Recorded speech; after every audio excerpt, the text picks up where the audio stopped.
There is a legend in a forgotten valley, a story about a single choice, a story about how the smallest thing, when cared for, can become the biggest thing. It's a story that began not with a roar, but with the quiet planting of a single seed.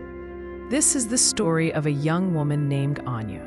She lived in a village that had lost its hope. The land was dry and cracked.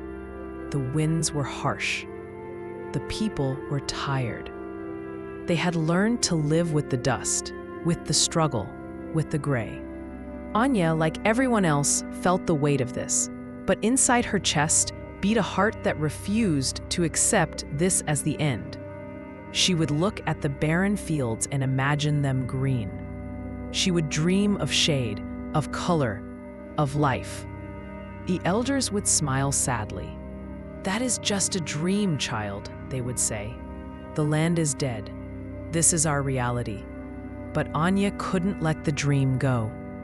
One day, while walking near the edge of the village where the earth was at its worst, she saw something. A flash of brown against the endless gray. She knelt down. There, nestled between two stones, was a single, perfect seed. It was small. It looked fragile. It looked impossible. She picked it up. It felt like a tiny, sleeping heart in the palm of her hand. An old villager saw her. "What do you have there, Anya?" "Hope," she whispered. The old man shook his head. "A seed? In this ground? It is a waste of your time. Nothing grows here anymore." But Anya didn't listen. She took the seed home. She found a small, sheltered spot near her humble house. She dug a hole with her bare hands, the dry earth crumbling through her fingers. She placed the seed inside. She covered it gently, and with the little water she could spare from her own daily ration, she gave it a drink. Her neighbors watched. Some felt pity. Some felt annoyance. "Why is she wasting our precious water on a dead thing?" they muttered. Day after day, Anya did the same thing. She would kneel by the spot, water the seed, and sit with it for a few moments. She did this for a week, then two. Nothing happened. One morning, she knelt down and saw nothing. Just the same dry, cracked earth.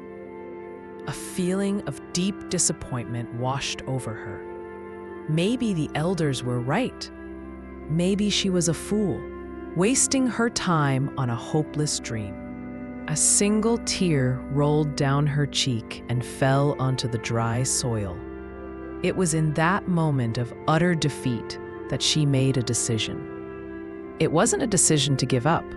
It was a decision to believe, even when there was no proof. She would care for this seed, not because she knew it would grow, but because it was the right thing to do.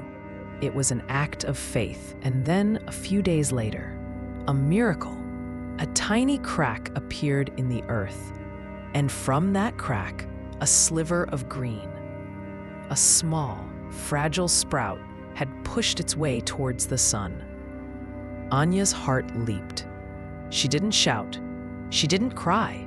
She just stared, her hand over her mouth, in silent, profound awe. Life had answered her faith. Word spread through the village. "Anya's seed has sprouted." People came to see. They stood in a small circle, looking down at this tiny, defiant blade of green in a world of brown. It was so small, but to them it was a giant. The old man, who had doubted her, came and stood there for a long time. He didn't say a word. He just looked. And something in his eyes changed. The next day, something even more amazing happened. The old man was seen planting a seed near his own home. Then another villager did the same, and then another. It started as a trickle and then became a flood. The entire village began to plant. They shared their water. They shared their seeds. They shared their hope. They weren't just planting trees. They were planting a new future. Years passed. That single sprout grew into a strong young tree, and around it 100 more trees grew. Then 1,000. The barren valley began to turn green. The birds returned. The air grew softer. The water in the stream ran a little clearer. The village was transformed. Not just the land, but the people. Their hearts, once as dry as the earth, were now filled with a new spirit. Anya, now a wise woman herself, would often sit under the shade of that very first tree. Children would run around its trunk, their laughter filling the air that was once silent. One of those children, a little girl, asked her, "Anya, is it true that all of this," she gestured to the entire forest, "came from one tiny seed?" Anya smiled, her eyes crinkling at the corners. "Yes, my dear, it is true." "But how?" the little girl asked. "It was so small." Anya picked up a new seed and placed it in the girl's hand. "It wasn't the seed that did it," she explained softly. "It was the care. It was the belief. It was the daily act of showing up even when you see no result.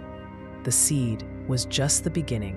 The real change started here." And she pointed to her own heart.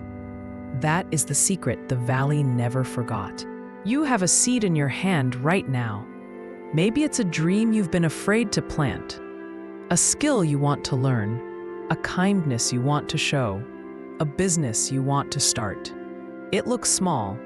It looks fragile. The world might tell you your ground is too barren. Your life is too busy. Your seed is too ordinary. But don't look at the size of the seed. Look at the life inside it. Plant it anyway. Water it with your consistent action. Protect it with your belief. Give it your time, even on the days you see nothing. Because you never know. That one seed, that one small act of faith, that one decision to try, can change everything. It can start a forest. It can change a world. It can change your life. Your forest is waiting. It all starts with one seed.